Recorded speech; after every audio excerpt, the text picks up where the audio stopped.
मित्रों नमस्कार। आपका बहुत बहुत स्वागत है। मित्रों, नया साल आप सबके लिए बहुत बहुत खुशियाँ लेकर आए, बहुत बहुत शुभ हो। हमारे देश का एक एक नागरिक प्रगति करे, हमारा देश प्रगति करे और पूरी दुनिया में अपना परचम फहराए, ऐसी मेरी शुभकामनाएं। मित्रों, जब हम नया साल मना रहे हैं तो हमें फ्लैशबैक में भी जाना चाहिए और कुछ ऐसी घटनाओं का जिक्र करना चाहिए जो बहुत सफल रही, जिसके कारण देश का नाम रोशन हुआ। और कुछ घटनाएं ऐसी भी रही जिन्होंने हमें पीड़ा दी।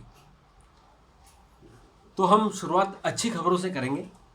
आपको पता है कि हमने चंद्रयान 3 की सफल लैंडिंग की और इस लैंडिंग ने पूरी दुनिया में तहलका मचा दिया था कि एक विकासशील देश इतने सस्ते और तकनीक में कैसे चांद पर पहुंच सकता है। चांद के दक्षिणी ध्रुव में, जहां अंधेरा रहता है, जहां ठंड ज़्यादा है, वहां हमने अपना चंद्रयान 3 उतारा।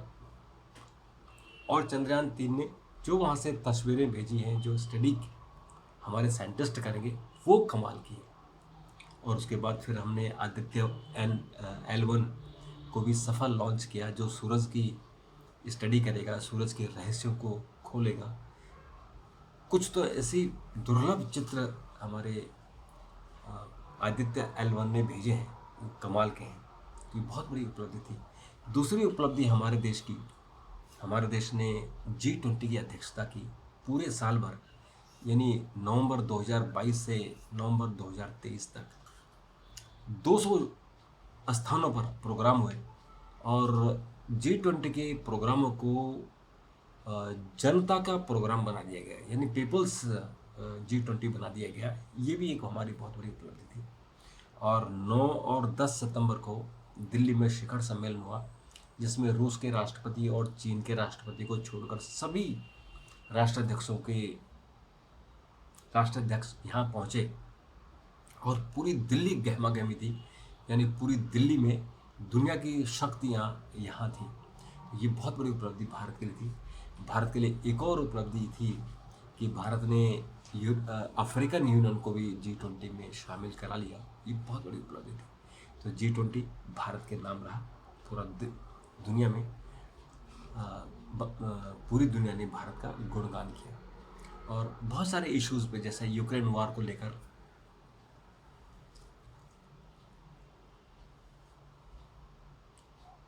यूक्रेन और रूस दोनों भारत पर उनकी बड़ी नज़र थी और भारत पर बड़ी उम्मीद की भरी नज़रों से फ़ोन करते थे प्रधानमंत्री को कि कैसे इस जो वॉर चल रहा है उसको कैसे ख़त्म किया जाए।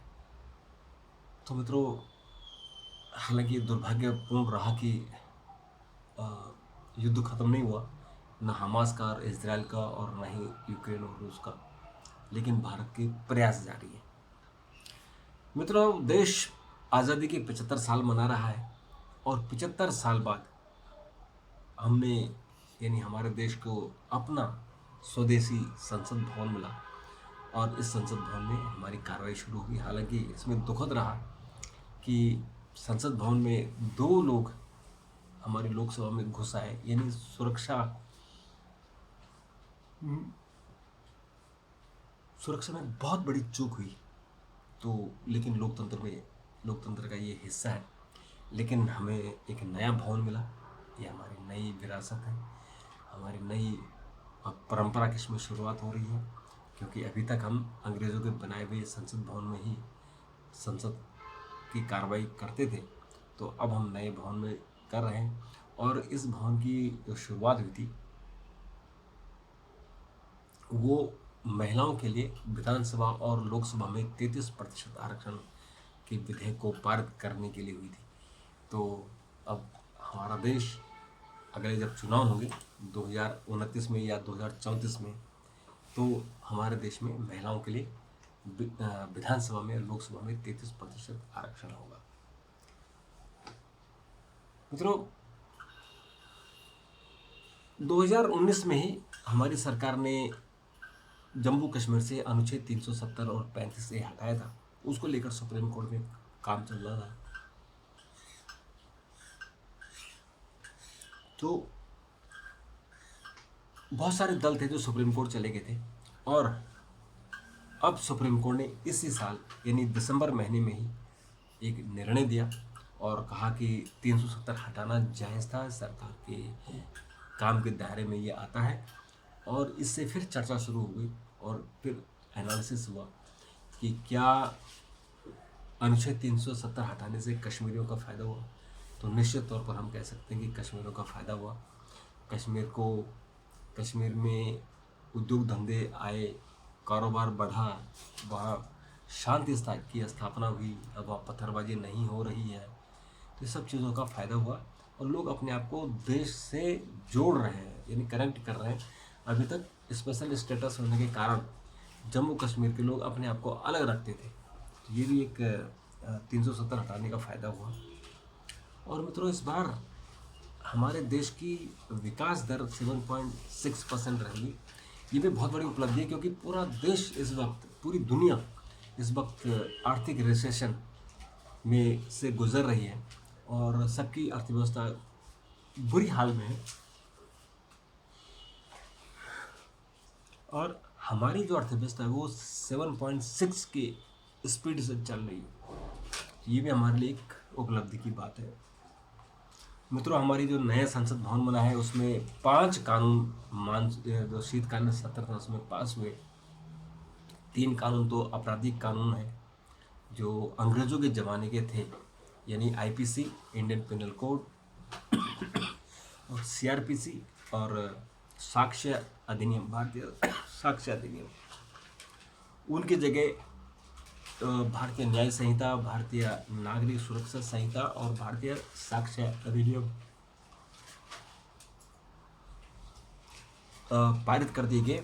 अब इनकी राष्ट्रपति ने साइन कर दिए हैं। अब केवल नोटिफिकेशन रहना बाकी हुए, और नोटिफिकेशन तब होते हैं जब इनकी रूल्स बन जाते हैं। अभी नियम बनने बाकी हैं, कि कानून तो पास हो गया, लेकिन कानून बनने के बाद रूल्स बनते हैं।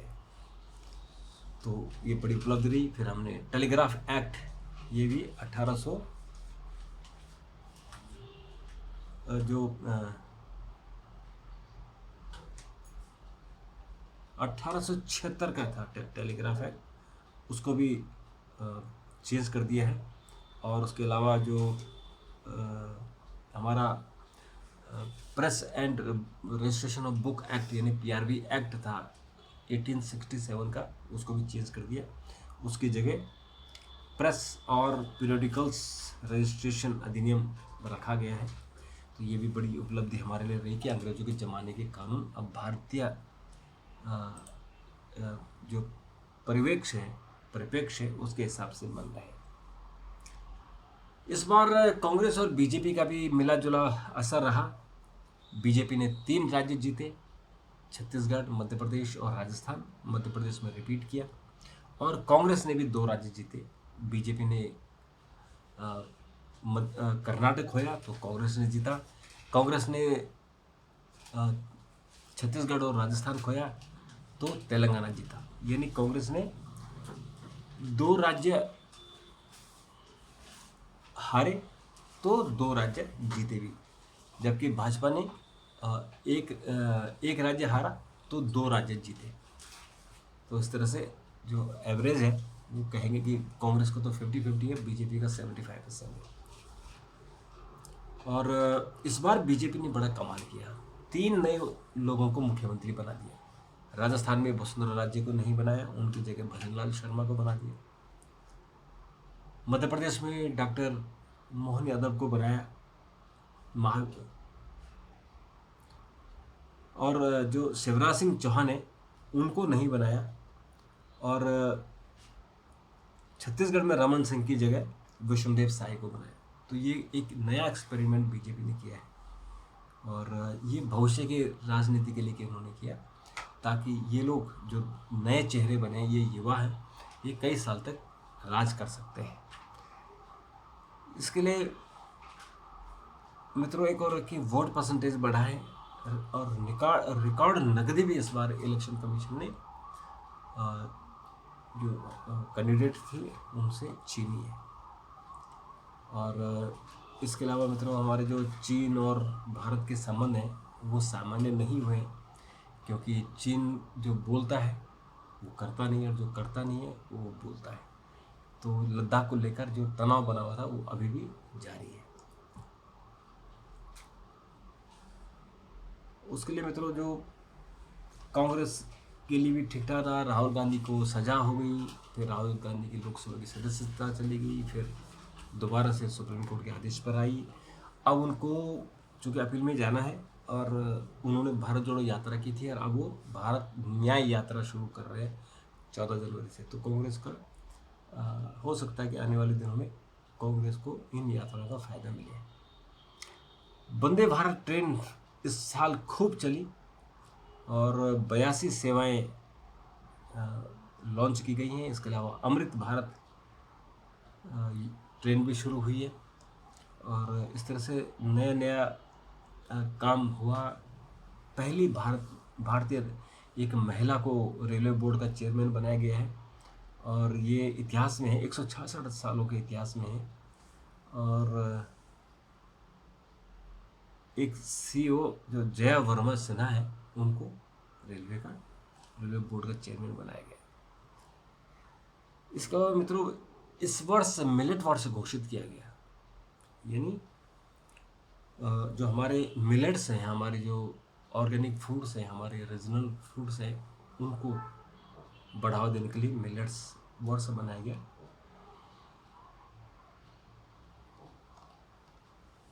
इसके अलावा मित्रों एक दुखद घटना हुई कि हमारे उत्तराखंड में सिलक्यारा सुरंग गिर गई थी। उसके अंदर 41 मजदूर फंस गए थे, और बड़ी मेहनत लगन से उन मजदूरों को बिना किसी चोट के बाहर निकाला गया, और वो सुरक्षित है।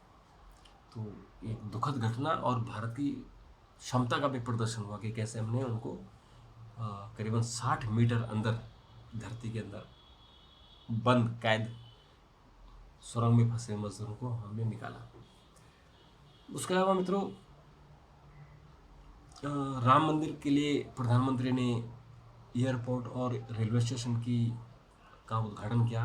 रेलवे स्टेशन जो अयोध्या धाम के नाम से बनाया गया है, और जो एयरपोर्ट है वो महर्षि वाल्मीकि के नाम से। तो प्रधानमंत्री ने इसका उद्घाटन किया, और अब तैयारियां हैं 22 जनवरी को बड़े धूमधाम से उद्घाटन होगा, और पूरे देश में दिवाली मनाई जाएगी। तो नया साल जो होगा वो राममय होगा, और पूरे देश उस दिन दिवाली, असली दिवाली मनाएगा, क्योंकि 550 सालों के इंतजार के बाद राम मंदिर का निर्माण हुआ है।